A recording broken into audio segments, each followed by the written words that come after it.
is Melvin Won Pat-Borja, and I'm with Pacific Tongues. What role do you have in Pacific Tongues? That's a good question. Here to give us a recap is their leader, Melvin Won Pat-Borja, a very accomplished spoken word poet in his own right. Mel, welcome back. Thank you. Right, Thanks for having me. I'm one of the founders of Pacific Tongues, and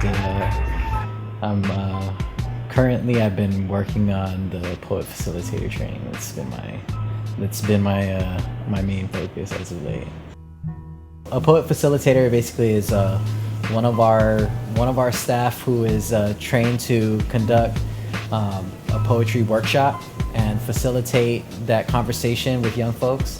The poet facilitator training is it's actually a fairly new part of our programming that we developed in an attempt to. It's really an attempt to keep us sustainable. Monday morning, I drag my lazy ass out of bed and prep my head for another day without a dollar. I wrap my words in compassion to create scholars out of students hungry enough to meet me in the middle. You know, as an islander, you know, geographically we're isolated. You know, a lot of our young people have that mentality. Not just our young people, even our elders have that mentality that, you know, we're trapped. You know what I mean? We have this like island fever. I gotta get off the rock. You know, and like, but we never, you know, as Peli Hau'ofa says, right? We never had this. Our ancestors never had that mentality. You know, because the ocean connects us. And so when I think about what Pacific Tongues really is at the core of what we do, is I believe that it's a way for us to really empower the voice and make the voice important, you know, make our stories important so that we value them and we want to share them and we want to receive them, you know. And so for our young people to embrace that tradition and say, you know, we want to learn stories. We want to learn other stories. We want to share our stories, you know. We want to connect with each other and be a community.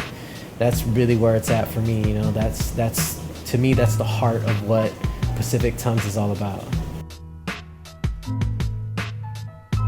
For me, you know, I'm an islander. I'm a Pacific Islander. I'm a Chamorro, and it just so happens that I write poetry.